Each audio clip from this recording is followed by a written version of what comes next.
بسم اللہ الرحمن الرحیم۔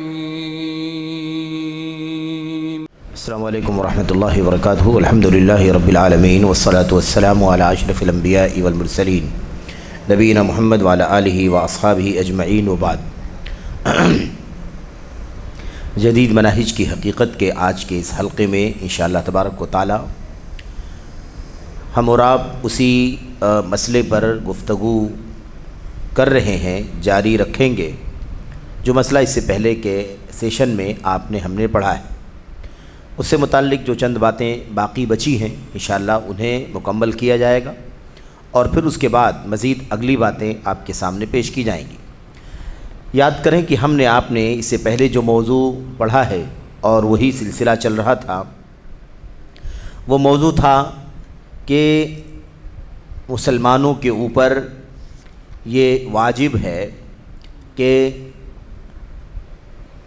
امام یا اپنا امیر مقرر کریں، اور ساتھ ہی ساتھ یہ بات چل رہی تھی کہ اصل میں بیعت کرنے والے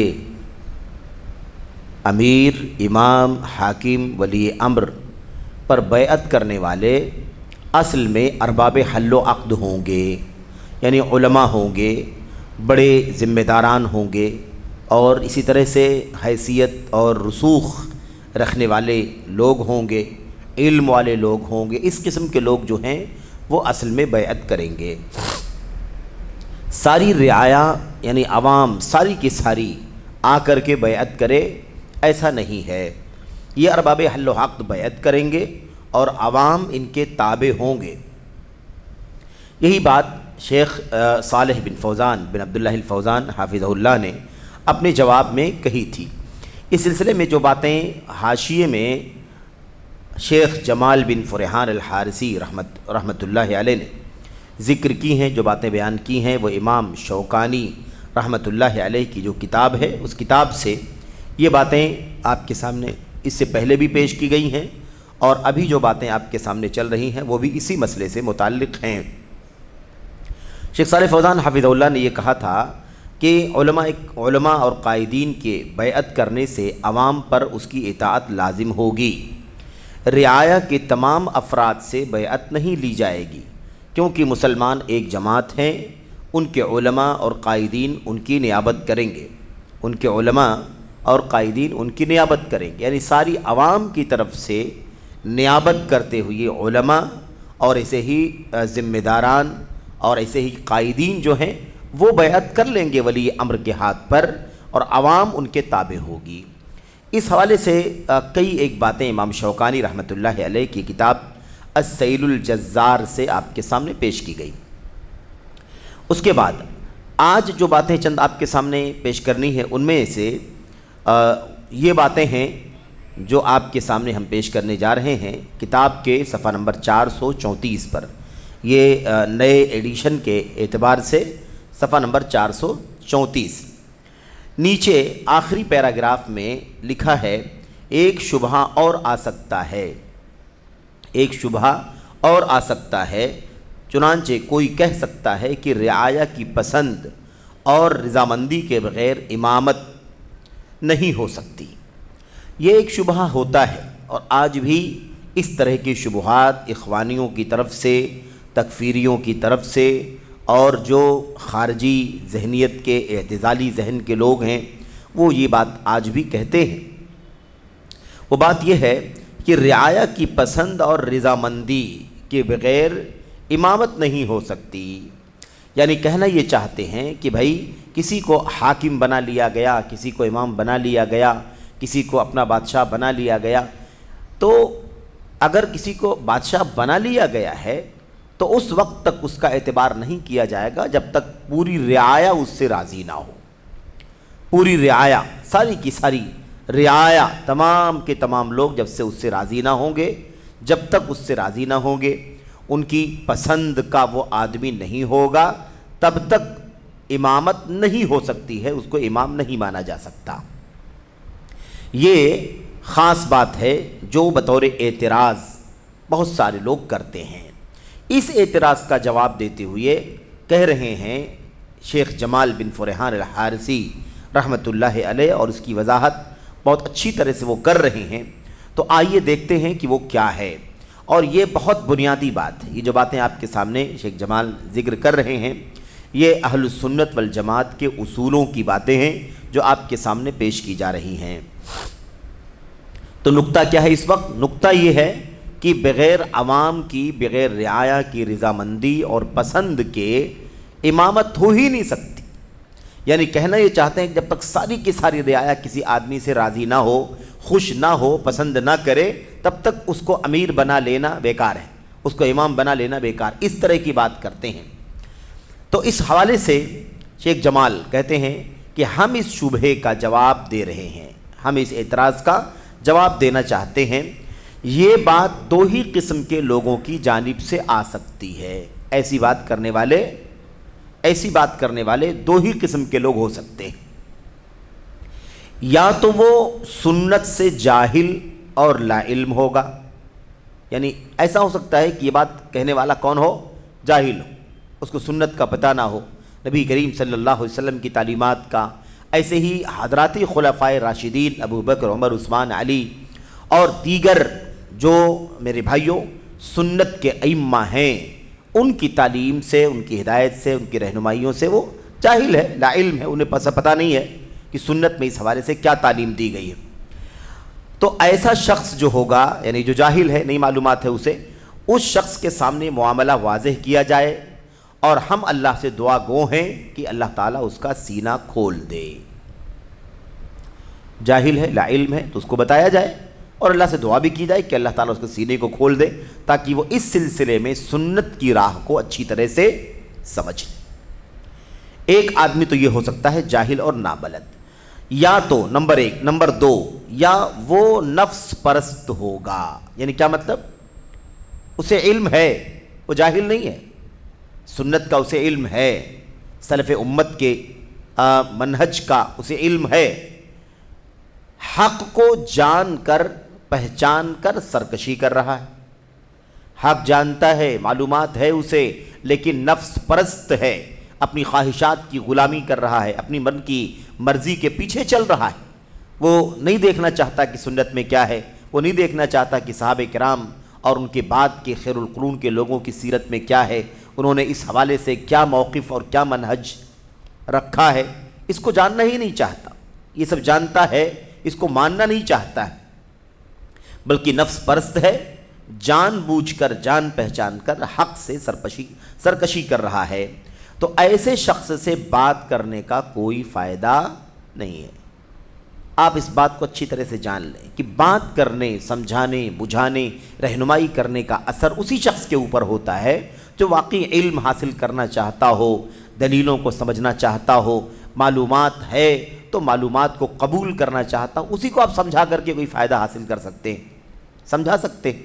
لیکن جو آدمی نفس پرست ہے، اپنی مرضی کے پیچھے چلتا ہے، وہ کہتا ہے میں کچھ نہیں مانتا، میرا دل یہی چاہتا ہے، میں اسی پر چلوں گا، میری مرضی یہی ہے، میری چاہت یہی ہے، میری خواہش کے مطابق یہی ہے، تو ایسے شخص کو آپ کتنا سمجھائیں گے؟ آپ کو اس کے پیچھے وقت ضائع کرنے کا کوئی فائدہ نہیں ہے۔ ابلاغ ہو جائے، تبلیغ ہو جائے، بات پہنچ جائے، بس اتنی سی بات ہے۔ وہ جب ماننے کو تیار ہی نہیں ہے، نفس پرست ہے اور اپنی خواہشات کے پیچھے چلتا ہے، جان رہا ہے، علم ہے اس کے پاس، لیکن پھر بھی وہ اس کو تسلیم کرنے سے اکڑ رہا ہے، سرکشی کر رہا ہے، تو ایسے شخص کو سمجھانے کا کوئی فائدہ نہیں۔ اچھا، اب اس کے بعد یہ جواب دے رہے ہیں، یہ تو ہو گئی بات کہ یہ جو اعتراض ہے نا، شبہہ، کہ جب تک پوری رعایا کسی سے راضی نہیں ہوگی، پسند نہیں کرے گی، تب تک وہ امام نہیں بن سکتا، اس کو امامت کا درجہ، امامت کا حق حاصل نہیں ہو سکتا۔ اس بات کو کہنے والا یا تو جاہل ہوگا اور یا تو ہٹ دھرم ہوگا۔ اب اس کے بعد وجہ بتا رہے ہیں، جواب بتا رہے ہیں، کہہ رہے ہیں ہم اللہ کی مدد سے اس شبہے کے جواب میں کہتے ہیں، اللہ کی مدد سے اس شبہے کا جواب دیتے ہوئے کہتے ہیں، کیا ہے؟ نمبر ایک، اچھا آگے دیکھیں، پہلے دیکھیں، اس سے پہلے کہتے ہیں یا تو تمام طلب علم اور عوام الناس کو جان لینا چاہیے، تمام طلبہ، یعنی ہم آپ طلبہ ہیں نا، طلبہ اور عوام الناس کو جان لینا چاہیے کہ خلافت اور امامت منعقد ہونے کے لیے کئی طریقے ہیں۔ اب یہ جو بات ہے نا کہ جب تک رعایا کی پسند نہیں ہوگی، رعایا مطلب پبلک، عوام ہے نا، ملک کے لوگ جب تک یہ پسند نہیں کریں گے، جب تک راضی نہیں ہوں گے، تب تک کسی کو امام نہیں مانا جا سکتا۔ تو آپ بتائیے کہ کون سا ایسا شخص ہوگا جس سے سارے کے سارے لوگ راضی ہوں؟ ایسا پاسبل ہے؟ بھئی کوئی نہ کوئی رہتا ہے نہیں ماننے والا، کوئی نہ کوئی رہتا ہے اعتراض کرنے والا۔ تو اس بات کو سمجھنے کے لیے تمام طلباء کو چاہیے اور علماء کو چاہیے کہ وہ جانیں کہ خلافت اور امامت طے ہونے کے لیے کئی طریقے دین کے اندر ہیں، کئی طریقے دین کے اندر ہیں، اسلام کے اندر کئی طریقے ہیں۔ ان طریقوں میں سے جو بھی طریقہ اختیار کیا جائے گا امامت منعقد ہو جائے گی، بادشاہ، حاکم، امیر، امام، خلیفہ مقرر ہو جائے گا کئی طریقوں سے۔ نمبر 1، یا تو اولا اور افضل شخص کا اختیار کر لیا جائے، اولا اور افضل شخص کا اختیار کر لیا جائے۔ 100 لوگ ہیں، ان 100 لوگوں میں سب سے بہتر، سب سے افضل کون ہے، سب مل کر کے اس کو سلیکٹ کر لیں، چن لیں کہ ہمارا امیر ہوگا۔ ایک طریقہ یہ ہے۔ یہ ہوا کہ نہیں ہوا؟ یہ اللہ کے نبی صلی اللہ علیہ وسلم کی وفات کے بعد سب سے پہلے جو خلافت آئی ابو بکر صدیق رضی اللہ تعالیٰ عنہ کے ذمے، یہ ابو بکر صدیق رضی اللہ تعالیٰ عنہ کا انتخاب کیسے ہوا تھا؟ سب سے افضل کا انتخاب کر کے ہوا تھا۔ جو بھی تھے ہے نا صحابہ کرام، تو ان لوگوں نے اپنے میں سب سے افضل کا انتخاب کیا، جو سب سے بہتر ہے، نیکی، تقوی، سوجھ بوجھ ہے نا، عوام اور رعایا کے ساتھ ہمدردی، ان کی مصلحتوں کو سمجھنا، اس اعتبار سے، ہر اعتبار سے جو سب سے افضل تھا اس کا انتخاب کر لیا گیا، اور اسی کو امام، اسی کو اپنا خلیفہ، اسی کو اپنا امیر المومنین تسلیم کر لیا گیا۔ تو ایک طریقہ تو یہ ہے، ایک طریقہ یہ ہے، کس چیز کا؟ امیر اور امام منعقد کرنے کا، امامت کے انعقاد کا ایک طریقہ یہ ہے کہ سب سے افضل کا انتخاب کر لیا جائے۔ نمبر 1۔ نمبر 2، دوسرا طریقہ کیا ہے؟ یا پہلا خلیفہ دوسرے کو اپنا ولی عہد بنا دے، جو خلیفہ ہے ابھی جو خلیفہ ہے، ٹھیک ہے، اب یہ خلیفہ اپنے بعد کسی کو ولی عہد بنا دے، یعنی میری جگہ پر میری وفات کے بعد، میری دنیا سے جانے کے بعد فلاں شخص میری ذمہ داری قبول کرے گا، اٹھائے گا۔ اس کو کیا کہتے ہیں؟ ولی عہد۔ ولی عہد یہ شریعت کا طریقہ ہے، یہ ہمارے اسلاف کا طریقہ ہے۔ یہ طریقہ کب اختیار کیا گیا؟ یہ طریقہ کب اختیار کیا گیا؟ دیکھیں، جیسا کہ ابو بکر صدیق رضی اللہ تعالیٰ عنہ نے عمر رضی اللہ تعالیٰ عنہ کو اپنا ولی عہد نامزد کیا، ٹھیک ہے، تو پہلے ابو بکر کا انتخاب کیسے ہوا تھا؟ اولا اور افضل، جو سب سے بہتر ہے اس کا انتخاب کر لیا لوگوں نے۔ دوسرا طریقہ یہ ہے کہ خود ابو بکر صدیق رضی اللہ تعالیٰ عنہ نے اپنا ولی عہد نامزد کر دیا، ڈکلیئر کر دیا کہ میری وفات کے بعد خلافت کی میرے بھائیوں ذمہ داری کون اٹھائے گا؟ عمر بن خطاب رضی اللہ تعالیٰ عنہ۔ اگر یہ غلط ہوتا تو ابو بکر صدیق رضی اللہ تعالیٰ عنہ ایسا کرتے؟ اللہ کے نبی صلی اللہ علیہ وسلم نے کیا فرمایا تھا؟ علیکم بسنتی وسنت الخلفاء الراشدین المہدیین من بعدی، میری سنت کو لازم پکڑو اور میرے خلفاء راشدین، ہدایت یافتہ نیک خلفاء جانشین کی سنت کو لازم پکڑو۔ تو اللہ کے نبی صلی اللہ علیہ وسلم کی سنت کو اور آپ کی خلفاء ابو بکر صدیق رضی اللہ تعالیٰ عنہ کی سنت کو لازم پکڑو۔ انہوں نے کیا طریقہ دیا؟ انہوں نے طریقہ یہ دیا کہ ولی عہد نامزد کیا جا سکتا ہے، ولی عہد۔ اب آج جو ہے اگر ولی عہد نامزد کر دے کوئی حاکم، کوئی بادشاہ، کوئی خلیفہ، کوئی امام، تو اس پر دنیا اعتراض کرنے کے لیے کھڑی ہو جاتی۔ ولی عہد کیوں نامزد کر دیا؟ پبلک اپنی مرضی سے جس کو چاہے گی منتخب کرے گی. ولی عہد کیوں نامزد کر دیا گیا؟ بھئی ولی عہد نامزد کرنا یہ سنت ہے ابو بکر صدیق رضی اللہ تعالیٰ عنہ کی. ٹھیک ہے، تو ایک طریقہ دوسرا کیا ہے کہ خلیفہ اپنا ولی عہد بنا دے، جیسا کہ ابو بکر صدیق رضی اللہ تعالیٰ عنہ نے عمر رضی اللہ تعالیٰ عنہ کو اپنا ولی عہد نامزد کیا. نمبر 2. نمبر 3، تیسرا طریقہ کیا ہے حاکم اور خلیفہ اور بادشاہ کے انتخاب کرنے کا؟ تیسرا طریقہ کچھ معروف متعین لوگوں کی نشاندہی کر دے کہ ان میں سے کسی کا انتخاب کر لیں. یعنی ایک ولی عہد تو ایک ہوتا ہے کہ میرے بعد فلاں کو ذمہ داری سونپی جائے یا میرے بعد فلاں ذمہ دار ہوگا. ٹھیک ہے، یہ ابو بکر صدیق رضی اللہ تعالیٰ عنہ نے کیا. اس کے علاوہ تیسری شکل یہ ہے کہ ایک ولی عہد نامزد نہیں کرنا، بلکہ ایک ٹیم 2 4 6 8 10 کا نام لے لیا جائے کہ ان میں سے جس کو سب سے بہتر سمجھنا اس کو اپنا امام بنا لینا. کوئی کہہ سکتا ہے کہ یہ کیسے، کیوں آخر ولی عہد نامزد پہلے سے کیوں کر دیا جائے، یا ایک چند متعین لوگوں کا کیوں نام لے کر کے بیان کر دیا جائے کہ ان میں سے جس کو بہتر سمجھنا اس کا انتخاب کر لینا. ایسا کیوں کر سکتے ہیں، کیوں کیا جائے؟ بھئی چھوڑ دیا جائے، بعد کے لوگ جو ہیں وہ انتخاب کر لیں گے. ایسا کیوں کیا جاتا ہے؟ تو اس کی وجہ یہ ہے کہ جو حاکم ہوتا ہے، جو خلیفہ ہوتا ہے، جو امام ہوتا ہے، وہ بہت قریب سے لوگوں کے دین، ایمان، تقوی، اخلاص، للہیت، علم، صلاحیت، تجربہ، نصح، خیرخواہی، ان تمام چیزوں کو بہت اچھی طرح سے جانتا ہے. بہت اچھی طرح سے جانتا ہے کہ کون کس چیز کا اہل ہے، کون کس چیز کی قابل ہے، کیونکہ وہ دیکھتا ہے کہ میرے اس امامت کے دور میں، میری امارت کے دور میں کس طرح کے تعاون، کس طرح کی حکمت عملی، کس طرح کی بصیرت اور کس طرح کی فقہ اور کس طرح کی صلاحیت فلاں فلاں لوگوں میں دیکھنے میں آئی ہے. اس لیے یہ خیرخواہی ہے امت کی، امت کے حق میں خیرخواہی ہے. عوام اس چیز کا انتخاب نہیں کر سکتی جس کا انتخاب اگر خود خلیفہ ولی عہد بنا کر کے چلا جائے، یا ایک متعین لوگوں کو منتخب کر دے کہ ان میں سے کسی کو چن لیا جائے سب سے بہتر کو. یہ سب سے بہترین طریقہ میرے بھائیوں. تو کیا ہے، دیکھیے، کچھ معروف متعین لوگوں کی نشاندہی کر دے کہ ان میں سے کسی کا انتخاب کر لیں، جیسا کہ عمر رضی اللہ تعالی عنہ نے اہل شورا کے ذمہ کر دیا تھا. اہل شورا کے ذمہ کر دیا تھا. آپ جانتے ہیں نا، اہل شورا 6 لوگوں کی شورا بنا دی تھی. 6 لوگوں کی شورا بنا دی تھی کہ ان میں سے کسی کو انتخاب کر لینا. ان میں سے انتخاب کس کا عمل میں آیا تھا؟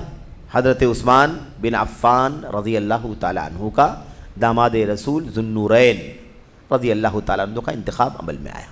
ٹھیک ہے، اب اس کی تفصیلات ہیں، اس میں اس وقت نہیں جانا ہے کہ کیسے ہوا. وہ 6 لوگ تھے تو کیسے انتخاب حضرت عثمان غنی رضی اللہ تعالیٰ عنہ کا ہوا. خیر، حضرت عثمان غنی رضی اللہ تعالیٰ عنہ کی شہادت ہو گئی تو لوگوں نے علی رضی اللہ تعالیٰ عنہ کے ہاتھ پر بیعت کر لی. ان کی وفات کے بعد کس کے ہاتھ پر بیعت کی؟ علی رضی اللہ تعالیٰ عنہ کے ہاتھ پر بیعت کر لی. اب دیکھیے، افضل کا انتخاب ابو بکر صدیق رضی اللہ تعالیٰ عنہ، اور انہوں نے ولی عہد نامزد کیا. دوسرا طریقہ، عمر بن خطاب رضی اللہ تعالیٰ عنہ ایک شورا بنا دی 5-6 لوگوں کی، ان میں سے کسی کا انتخاب کر لیا جائے. 3 طریقے ہو گئے. چوتھا طریقہ کیا تھا؟ عثمان غنی رضی اللہ تعالیٰ عنہ کی وفات کے بعد لوگوں نے علی بن ابی طالب رضی اللہ تعالیٰ عنہ کو اپنا خلیفہ منتخب کر لیا. علی بن ابی طالب رضی اللہ تعالیٰ عنہ کا خلیفہ بننا، یہاں تک ہمارے سامنے 4 طریقے آ گئے. 4 طریقے آ گئے، اولا اور افضل، اور اس کے بعد ولی عہد، اور اس کے بعد شورا، اور اس کے بعد عوام کی مطلب رعایا کا خود سے ترجیحی طور پر کسی کا انتخاب کر لینا. اب جن لوگوں نے حضرت علی بن ابی طالب رضی اللہ تعالیٰ عنہ کا انتخاب کیا تھا، وہ اور کچھ لوگ اس کے خلاف تھے. وہ تو خلاف تھے کہ نہیں تھے؟ کچھ لوگ خلاف بھی تھے، لیکن کیا ان کے خلاف کا اعتبار کیا گیا؟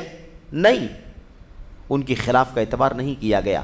لوگوں نے جب حضرت علی بن ابی طالب کو امیر المومنین تسلیم کر لیا تو ان لوگوں کو بھی تسلیم کر لینا چاہیے تھا جن لوگوں نے اعتراض کیا.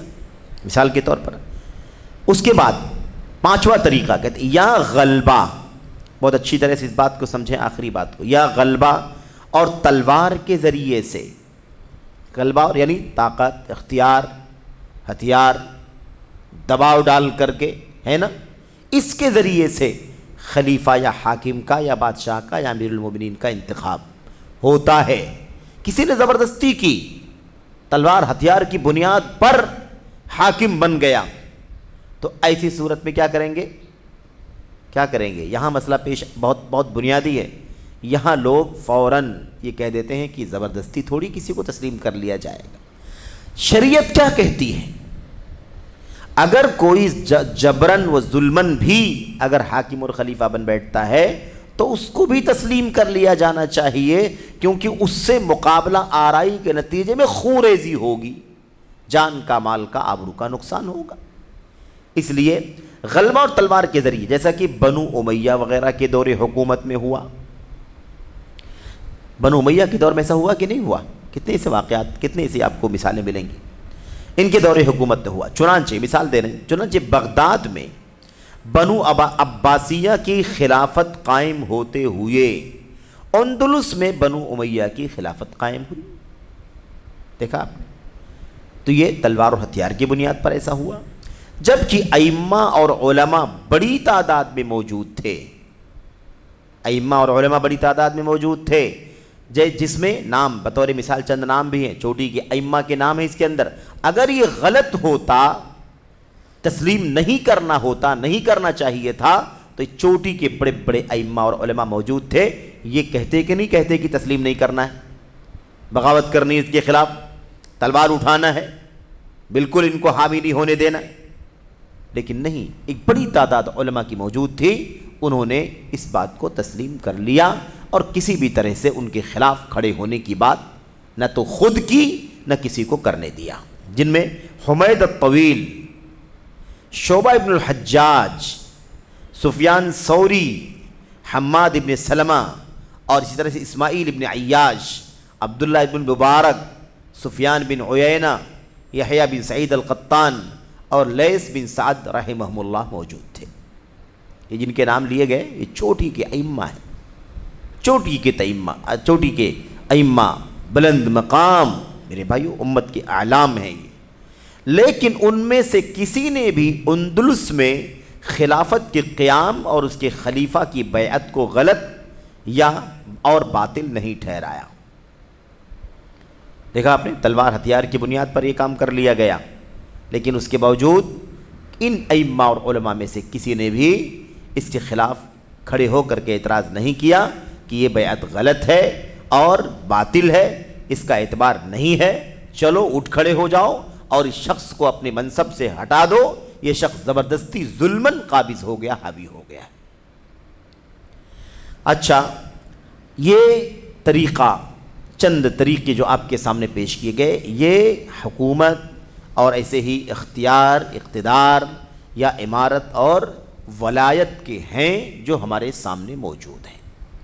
اب اس طرح کے میرے بھائیوں حالات اس دور میں، اس کے بعد کے دور میں، قیامت تک ہمیں اس بات کو یاد رکھنا ہے کہ یہ ساری چیزیں جو 5-6 شکلیں آپ کے سامنے بیان کی گئی ہیں حکومت کے، امامت کے منعقد ہونے کی، ان میں سے کوئی بھی شکل اگر دنیا میں کبھی پائی جائے تو کیا کرنا چاہیے بھائی؟ ہمیں تسلیم کر لینا چاہیے، ہمیں تسلیم کر لینا چاہیے۔ اس کے خلاف اگر ہم کھڑے ہوتے ہیں تو اس کا مطلب یہ کہ یا تو سنت کا علم نہیں ہے اس لیے کھڑے ہو رہے ہیں، اور یا تو سنت کا علم ہے ہٹ دھرمی کرتے ہوئے، سرکشی کرتے ہوئے کھڑے ہو رہے ہیں، اور یہ دو کے دونوں غلط طریقے ہیں۔ علم نہیں ہے تو علم حاصل کیا جائے، اور علم ہے تو تسلیم کر لیا جائے، یہ چیز ہونی چاہیے۔ تو یہ کس شبہے کا جواب ہے؟ اس شبہے کا جواب ہے کہ جب تک ساری رعایا راضی نہیں ہوگی تب تک کوئی امام نہیں بن سکتا، کوئی ولی امر حاکم نہیں بن سکتا۔ اس شبہے کا جواب ہے کہ بھائی اتنی ساری شکلیں ہیں اسلام کے اندر، آپ یہ کیسے کہہ سکتے ہیں کہ سب کا راضی ہونا ضروری ہے؟ بھئی پہلی شکل ابو بکر صدیق رضی اللہ تعالیٰ عنہ کی تھی، ٹھیک ہے، سب راضی تھے، ٹھیک ہے۔ عمر بن خطاب رضی اللہ تعالیٰ عنہ کا ولی عہد کے ذریعے سے، ولایت عہد کے ذریعے انتخاب ہو گیا۔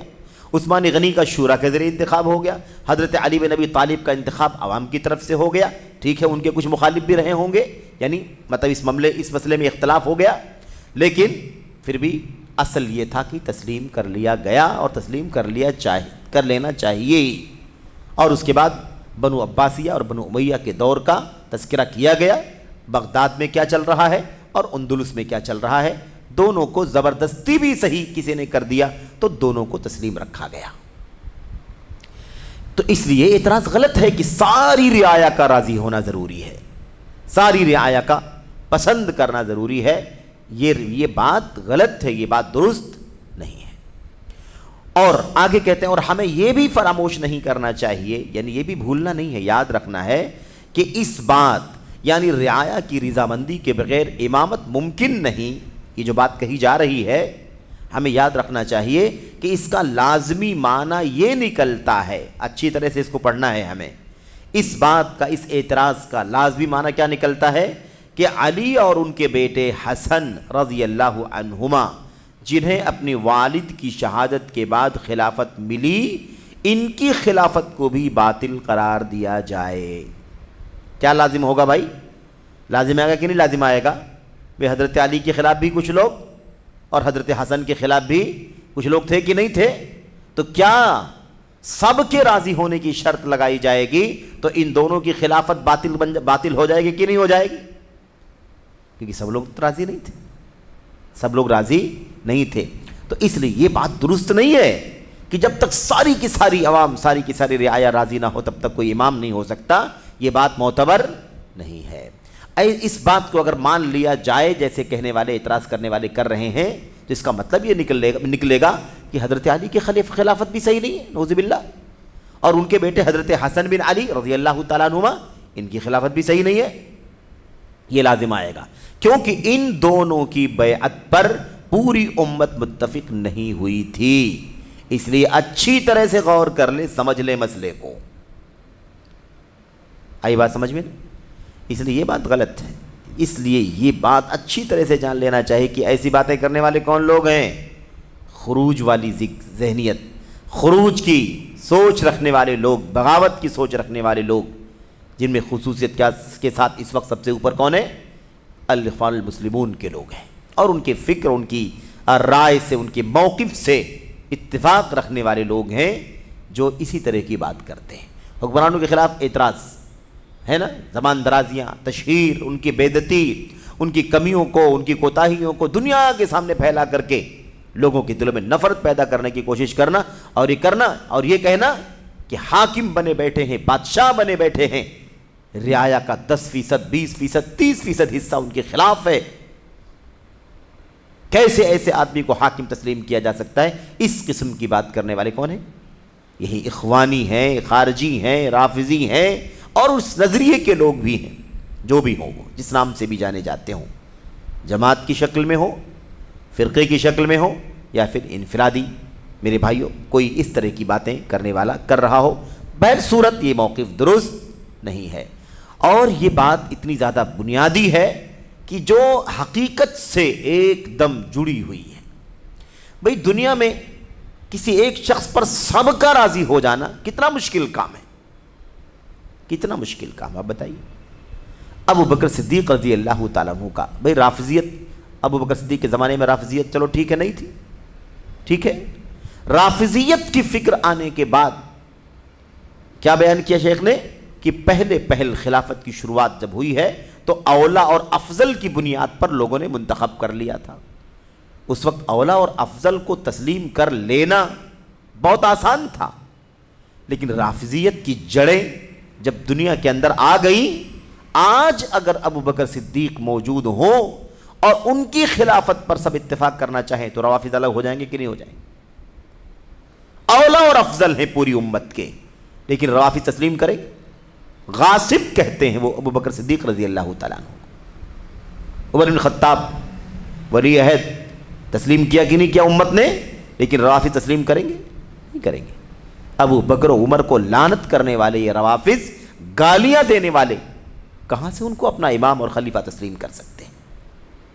تو کہنے کا مطلب یہ ہے کہ اگر آج ابو بکر و عمر رضی اللہ تعالیٰ عنہما جیسی شخصیتوں پر اگر لوگ سب کے سب متفق نہیں ہو سکتے ہیں تو آج کے حاکم کے انتخاب پر یہ شرط لگانا کہ سب کے سب اگر راضی ہوں گے، پسند کریں گے، تب اس کی امامت منعقد ہوگی، یہ ایسی شرط ہے جو لا یطاق، ممکن ہی نہیں ہے۔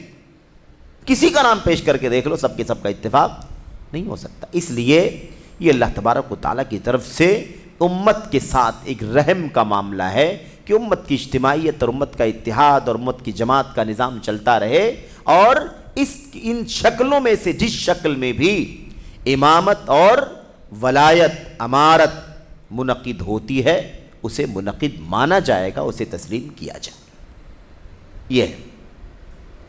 اچھا، اس کے بعد امام اہل سنت امام احمد بن حنبل رحمۃ اللہ علیہ فرماتے ہیں، اب یہاں پر دلیل، یہاں پر سلف کا یہ موقف پیش کر رہے ہیں، اور یہ امام لالکائی رحمۃ اللہ علیہ کی کتاب شرح اصول اعتقاد اہل سنہ، شرح اصولی اعتقادی اہل سنہ، اس کتاب سے یہ باتیں نقل کی گئی ہیں۔ امام احمد بن حنبل رحمۃ اللہ علیہ فرماتے ہیں، ہمارے یہاں سنت کے اصول یہ ہیں، ہمارے یہاں سنت کے اصول یہ ہیں کہ رسول اللہ صلی اللہ علیہ وسلم کے صحابہ جس منہج و طریقے پر قائم تھے اس پر مضبوطی سے گامزن رہیں، اس منہج پر مضبوطی سے گامزن رہیں اور ان کی پیروی کریں، اور ان کی پیروی کریں، اپنے حکمرانوں کی سمع و طاعت کریں۔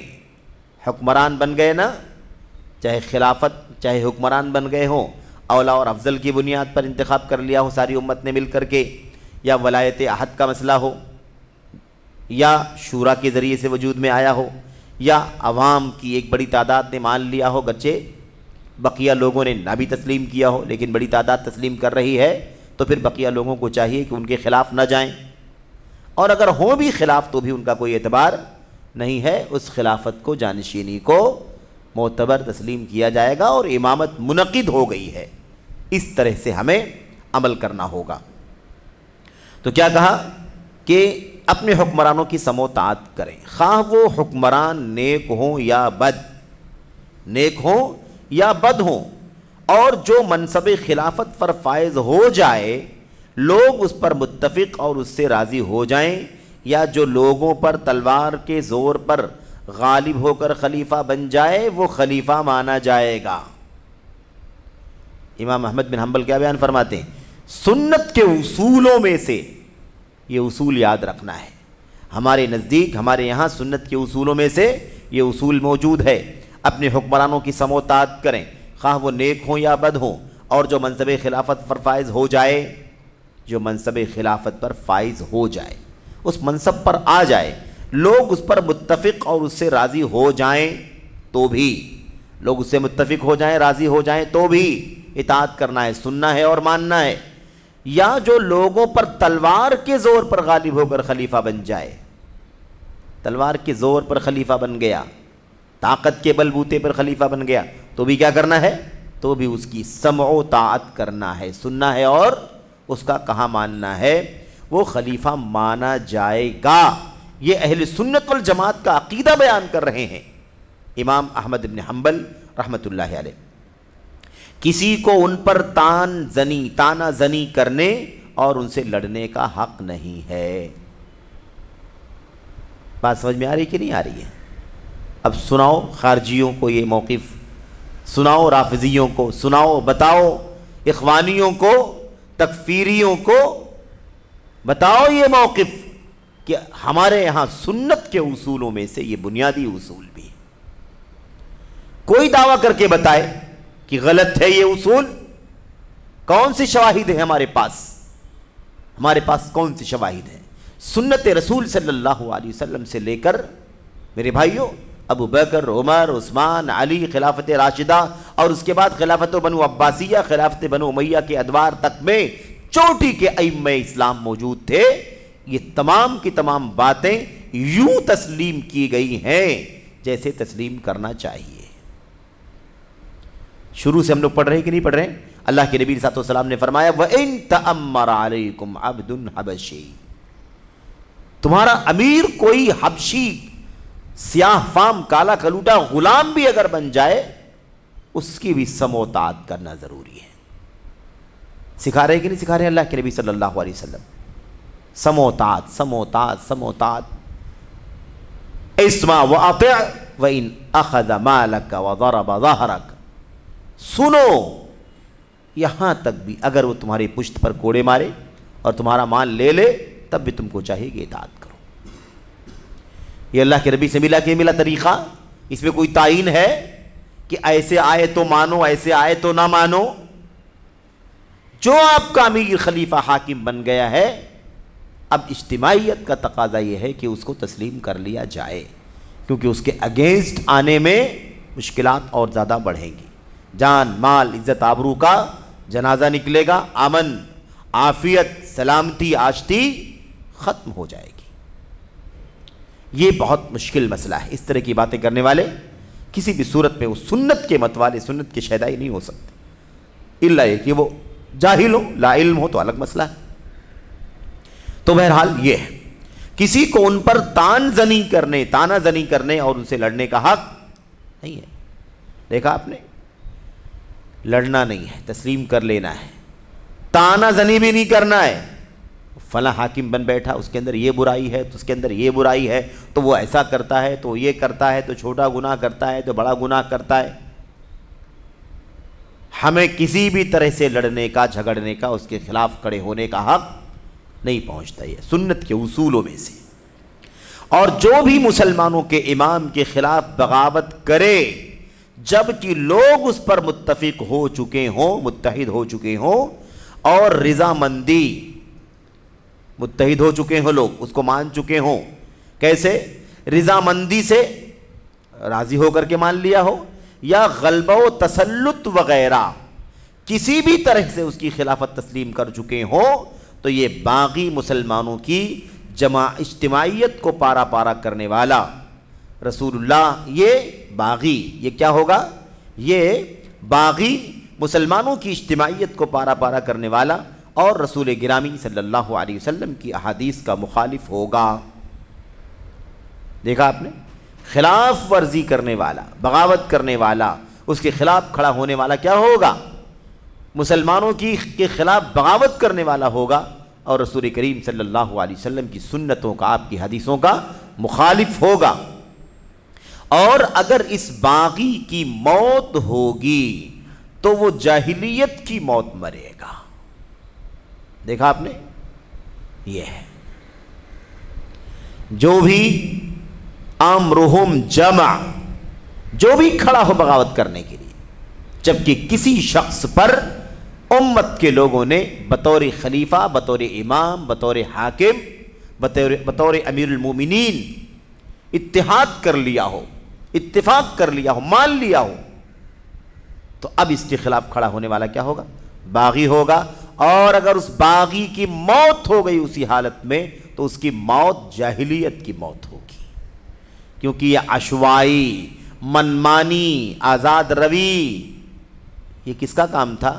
جاہلیوں کا کام تھا، جاہلیوں کا کام تھا۔ زمانے جاہلیت میں عشوائی، کوئی کسی کو ماننے کو تیار نہیں، سب اپنی مرضی کے مطابق جیسا چاہتے تھے ویسا میرے بھائیوں وہ کرتے تھے۔ کسی کو اغوا، کسی کو بڑا، کسی کو پیشوا، کسی کو امام تسلیم کرنا ان کے ہاں میرے بھائیوں ممکن نہیں تھا، ایسا ماحول بنا ہوا تھا۔ تو بہرحال اس حالت میں مرنے والا یہ باغی اگر مر گیا تو جاہلیت کی موت مرے گا۔ آپ دیکھیے یہ باتیں کہاں سے ہیں؟ شرح اصول اعتقاد اہل سنہ والجماعہ، یہ امام لالکائی رحمۃ اللہ علیہ کی مشہور کتاب ہے میرے بھائیوں، اور عقیدہ اہل سنت کے باب میں بہت ہی عظیم الشان کتاب ہے، بہت ہی بنیادی کتاب ہے، اس لیے اس سے یہ باتیں آپ کے سامنے پیش کی جا رہی ہیں۔ اس کے بعد اس دور میں ماضی قریب میں شیخ الاسلام محمد بن عبد الوہاب تمیمی نجدی رحمۃ اللہ علیہ، میرے بھائیوں یہ بھی عجیب و غریب تاریخ کا یہ نام ہے۔ اس قدر مظلوم، اس قدر اتہامات، اس قدر بہتان شیخ الاسلام محمد بن عبد الوہاب رحمۃ اللہ علیہ کے اوپر میرے بھائیوں کہ آپ حیران ہو جائیں۔ تکفیر کرنے والا، مسلمانوں کی ناحق جان مال آبرو پر حملہ کرنے والا، اس طرح کے الزامات شیخ الاسلام محمد بن عبد الوہاب رحمۃ اللہ علیہ پر لگائے گئے۔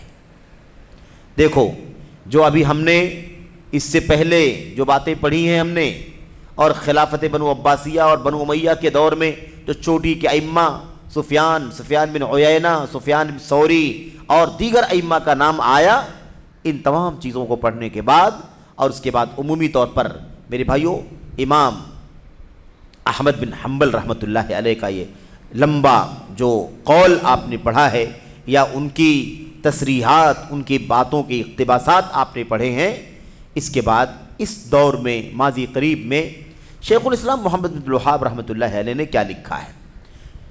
ہر مسلک کے ائمہ، یہ دیکھیے مسلک کا بھی جھگڑا نہیں ہے، اس میں تو مسلک کا بھی جھگڑا نہیں ہے، ہاں منہج کا جھگڑا ہے، مسلک کا جھگڑا نہیں ہے۔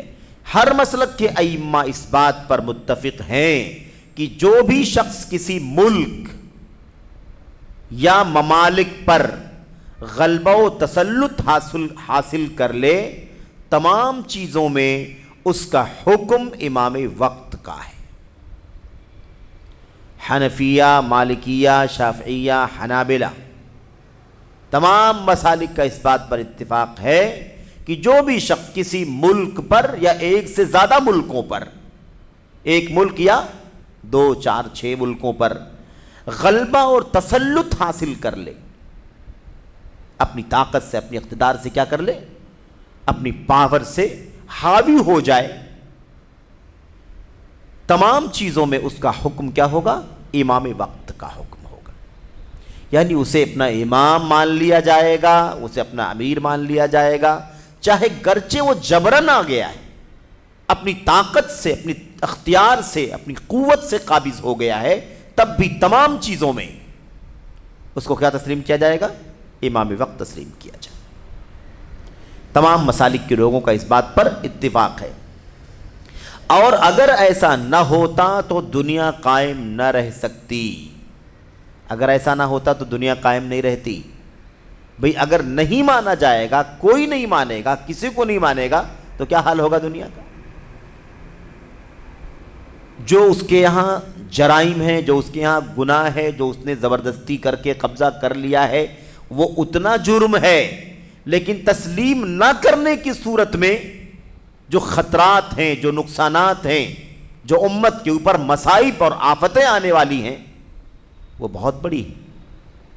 اس لیے اسلام کبھی بھی مصلحتوں کو کھینچتا ہے اور مفاسد کو دور کرنے کا کام کرتا ہے۔ یہ شریعت کا مزاج ہے، دین اسلام کا مزاج ہے، اور خاص طور پر اجتماعی مسائل میں، عوام کی مسائل میں، امت کے مسائل میں اللہ تبارک و تعالیٰ کا نظام کیا ہے؟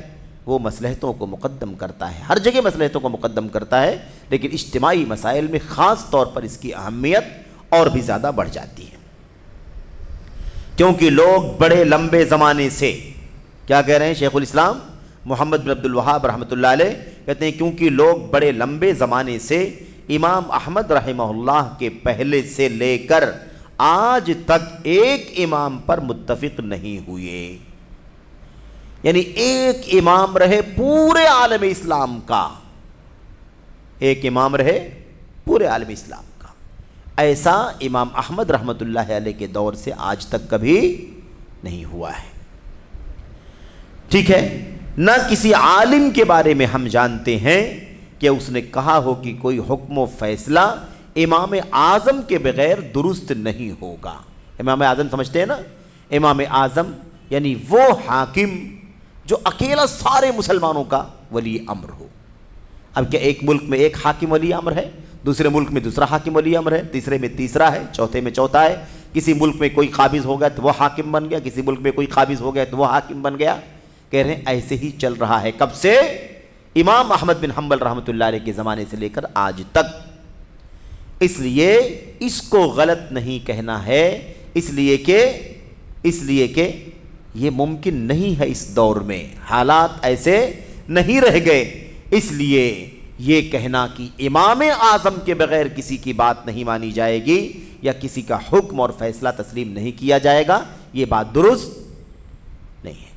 امام اعظم کا مطلب یاد رہے کہ ایک حاکم مسلمانوں کا جو ساری دنیا کے مسلمانوں کا حکمران رہے، تبھی اس کی فیصلے کو لیا جائے گا، ورنہ اس کا فیصلہ نہیں لیا جائے گا، یہ بات کہنا درست نہیں ہے۔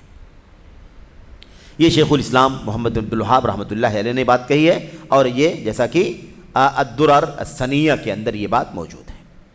اچھا، اس کے بعد اخیر میں امام عبدالعزیز بن عبداللہ بن باز رحمہ اللہ کا بھی ایک قول آپ کے سامنے ذکر کیا گیا ہے، اس سے بھی انشاءاللہ تبارک و تعالیٰ یہ بات سمجھنے میں آسانی ہوگی، اسے بھی ہم پڑھ لیتے ہیں۔ کیا کہا شیخ بن باز رحمۃ اللہ علیہ نے؟ اور آپ جانتے ہیں کہ امام ابن باز رحمۃ اللہ علیہ میرے بھائیوں اس دور میں عصر حاضر میں دنیا کے چوٹی کے علماء میں سے ایک بہت بڑے عالم ہیں، اور امت کے بہت بڑے فقیہ ہیں، امت کے بہت بڑے بصیرت مند ہیں، اور پورے عالم اسلام کا دکھ درد محسوس کرنے والی شخصیت، اور پوری دنیا کے حکمرانوں پر نظر رکھنے والے، ان کے حق میں خیر خواہی کا جذبہ رکھنے والے، اور جب جہاں جہاں ان سے ممکن ہوا انہوں نے کوئی کسر نہیں چھوڑی کہ ممالک کے حکمرانوں کو خط لکھ کر کے نصیحت کریں، یا کسی کو بطور کہہ لیجیے قاصد بھیج کر کے کوئی پیغام پہنچائیں، یا وفد بھیج کر کے کوئی نصیحت کریں۔ اس میں کوئی کسر امام ابن باز رحمۃ اللہ علیہ نے اپنے دور میں نہیں چھوڑی ہے۔ اس پائے کے میرے بھائیوں یہ امام ہیں، اللہ تبارک و تعالیٰ انہیں اپنی رحمتوں میں جگہ عطا فرمائے۔ فرماتے ہیں ہم تمام لوگوں کو نصیحت کرتے ہیں کہ امام وقت کی سمع و طاعت کو لازم پکڑیں۔ تمام لوگوں کو ہم کیا کرتے ہیں؟ نصیحت کرتے ہیں کہ امام وقت، اسی لیے کیا کہا جاتا ہے؟ امام وقت، یعنی اس وقت جو حاکم ہے، ہم کو وہ پسند ہے کہ نہیں پسند ہے اس سے کوئی مطلب نہیں ہے، لوگوں نے ان کا انتخاب کر لیا ہے، کچھ لوگ اس کے مخالف بھی ہیں، کوئی بات نہیں، کسی نے پسند نہیں کیا ہے، اس نے اپنی طاقت و قوت سے غلبہ اور تسلط حاصل کر لیا ہے، تب بھی کوئی بات نہیں۔ امام وقت وہی ہے، اس وقت مسلمانوں کا امام کون مانا جائے گا؟ وہی مانا جائے۔ تو کیا ہے؟ ہم تمام لوگوں کو نصیحت کرتے ہیں کہ امام وقت کی سمع و طاعت کو لازم پکڑیں، اور بڑے گناہ و منکرات دیکھ کر، یہ الفاظ یاد رکھیں، اور بڑے گناہ اور منکرات دیکھ کر وحدت و اجتماعیت تباہ کرنے اور حکمرانوں کے خلاف بغاوت سے باز رہے۔ کیا کہتے ہیں بھائی؟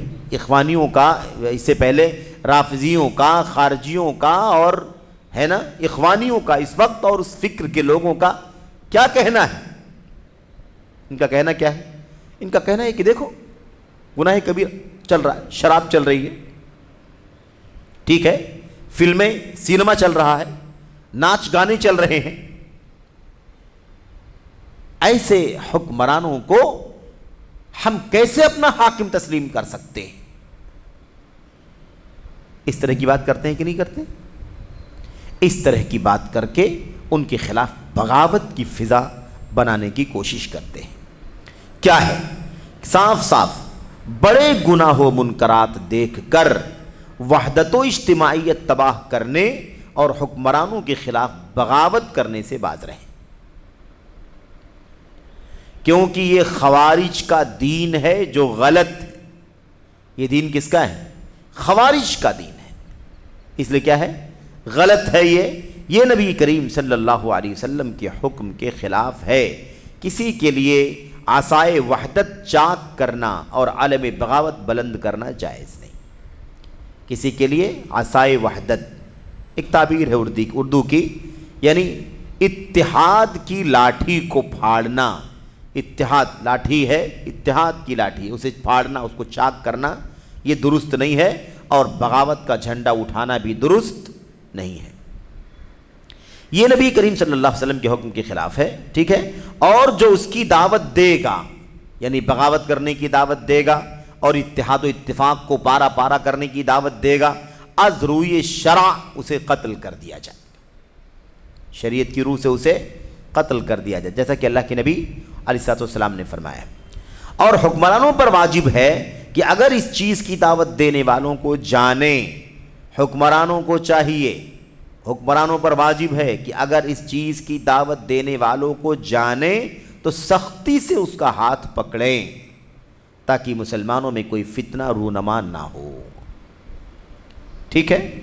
یہ ہے وہ خلاصہ جو شریعت کی تعلیمات کے نچوڑ کی حیثیت سے آپ کے سامنے امام ابن باز رحمۃ اللہ علیہ نے پیش کیا۔ ایک بات جو خاص طور پر میں عرض کرنا چاہتا ہوں اس موقع پر وہ یہ ہے کہ ہم یہ باتیں کر رہے ہیں کہ اسلام کا نظام یہ ہے، سنت کا طریقہ یہ ہے، سلف کا طریقہ یہ ہے، صحابہ کرام کا ہے نا، اور تابعین کے دور میں یہ سارا طریقہ چلتا رہا، اور یہی ائمہ اسلام کا موقف ہے، یہی اہل سنت والجماعت کا عقیدہ اور نظریہ ہے۔ سوال ایک بہت بنیادی ہے کہ جو لوگ بھی جس دور میں بھی اور جو لوگ بھی اس وقت سے لے کر کے آج تک جو لوگ بھی خروج کرنے کا کام کرتے ہیں، یعنی اس فکر کے ساتھ کہ گناہ کبیرہ ہو رہا ہے، معاصی ہو رہے ہیں، منکرات ہو رہے ہیں، اور اس حکومت کو ہٹا دینا ہے، اس حکومت کے تخت کو کیا کرنا ہے میرے بھائیوں، پورے طور پر تباہ کر دینا ہے، اور یہ حکومت برداشت کرنے کے قابل نہیں ہے۔ ایسی بات کرنے والے جس دور میں بھی رہے ہیں، کیا وہ بغاوت کرنے والے یا ایسی باتیں کرنے والے جس حکومت کے خلاف باتیں کرتے تھے، کیا وہ ان سے بہتر تھے؟ ٹھیک ہے، اس وقت حاکم ہے جو گناہ صغیرہ گناہ کبیرہ کر رہا ہے، فلمیں ہیں، ناچ گانے ہیں، شراب ہے، بے پردگی ہے وغیرہ، ٹھیک ہے، گناہ کا کام ہے، اس سے انکار تو نہیں ہمیں، اور وہ گناہ کبیرہ کر رہے ہیں۔ آپ لوگ جو ان کو ہٹا کر کے بغاوت کر کے خود آنا چاہتے ہو اور کسی اور کو لانا چاہتے ہو، کیا وہ معصوم ہے؟ ابھی وہ کون کون سے جرائم کر رہا ہے؟ بغاوت کرنے والے کون کون سے جرائم کر رہے ہیں؟ بغاوت کرنے والوں کا سب سے بڑا جرم، اگر کوئی اور جرم نہ ہو تو بغاوت کا جرم سب سے بڑا جرم ہے۔ یہ کس سنت اور تعلیم پر عمل کر رہے ہیں؟ کس سنت پر تعلیم پر عمل کر رہے ہیں بھائی بتائیں؟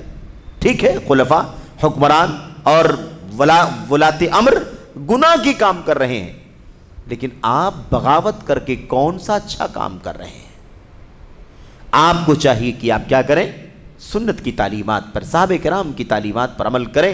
امت کے سلف حکمرانوں کے ساتھ کیا موقف رکھتے تھے، حکمرانوں کے ساتھ ان کا موقف کیا ہوتا تھا، رویہ کیا ہوتا تھا، سنت کی تعلیمات کے مطابق ان کے ساتھ وہ کیسا بیہیو کرتے تھے، آپ کو بھی ویسے ہی کرنا چاہیے۔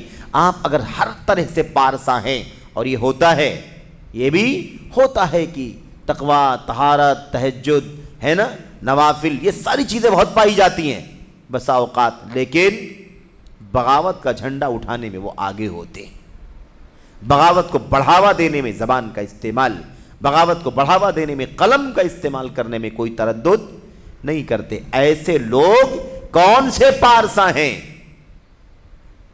غور کر کے ذرا دیکھ لیں۔ اس لیے یہ بات بالکل بھی غیر مناسب ہے۔ اللہ کے نبی علیہ السلام کی وہ بات سے یاد رکھنا ضروری ہے، الا ان تروا کفرا بواحا عندکم من اللہ فیہ برہان، کھلا کفر جب تک نہ ہو، اور وہ بھی اہل علم کبار ہے نا، ائمہ امت کے، جب تک اس سلسلے میں فیصلہ نہ کر دیں کہ یہ کھلا کفر ہے، اور اس کے بعد تمام کی تمام حجتیں قائم ہو چکی ہوں، حجت قائم ہو چکی ہو، موانع کا انتفاع ہو چکا ہو، تب جا کر کے اس کے خلاف بغاوت کا جھنڈا اٹھایا جا سکتا ہے۔ اس کے بغیر یہ گناہ ہے، وہ گناہ ہے، صغیرہ گناہ ہے، کبیرہ گناہ ہے، فلمیں ہیں، گانے ہیں، ناچ ہیں، سینما ہے اور شراب ہے اور فلاں، اس طرح کی باتیں، اور یہ بھی اس شرط کے ساتھ کہ اس میں کوئی سچائی ہو،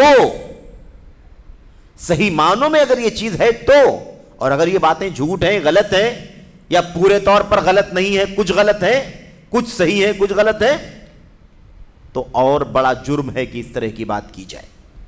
میرے بھائیو یاد رہے، اس بنیاد پر کوئی فیصلہ اس طرح کا کرنا خارجیت ہے، رافضیت ہے، جس کا اسلام سے کوئی تعلق نہیں ہے۔ اللہ کے نبی علیہ السلام نے بڑی وضاحت سے اس مسئلے کو سمجھا دیا ہے، وضاحت سے۔ شراب پی رہے ہو تو بھی بغاوت نہیں کرو گے، نماز اس کو تاخیر کر رہے ہو، اسے مار ڈال رہے ہو، تب بھی تم انہیں ان کے خلاف بغاوت نہ کرو. نماز پڑھ رہے ہیں کہ نہیں پڑھ رہے ہیں؟ پڑھ رہے ہیں, تاخیر سے پڑھ رہے ہیں. اللہ کے نبی نے فرمایا لا ما صلوا, جب تک وہ نماز پڑھ رہے ہیں تب تک یہ قدم نہیں اٹھانا بغاوت کرنے کا.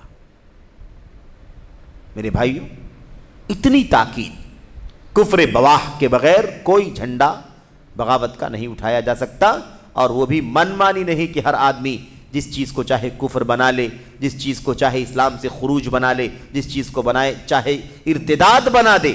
ایسا نہیں ہے, کیونکہ خوارج کا یہ بھی طریقہ ہے, اور ہم اسے بھی بہت تفصیل سے پڑھ چکے ہیں, پڑھ کے آ چکے ہیں, اور ابھی بھی بسا اوقات یہ باتیں آ رہی ہیں. کسی نے سود کو کہہ دیا کہ ارتداد ہے, سود کے کھانے کھلانے کو, لین دین کو کیا کہہ دیا؟ ارتداد ہے, دین اسلام سے خروج ہے. کسی نے کیسٹ میں پھیلائی جانے والی برائیوں کو, گانے بجانے کو کہہ دیا کیا ہے؟ یہ کفر ہے, اسلام سے باہر نکالنے والی چیز ہے. اس طرح کی باتیں کرنے والی, یہ سب کون سی فکر ہے؟ یہ اسی خارجیت کی فکر ہے میرے بھائیوں. اور آج یہ چیز حسن بنا صاحب کی جماعت المسلمین, اخوان المسلمون کے اندر یہ فکر بہت بنیادی طور پر پائی جاتی ہے, اور اس کا جھنڈا اٹھانے والے اس دور میں سب سے بڑے پیمانے پر یہی لوگ ہیں.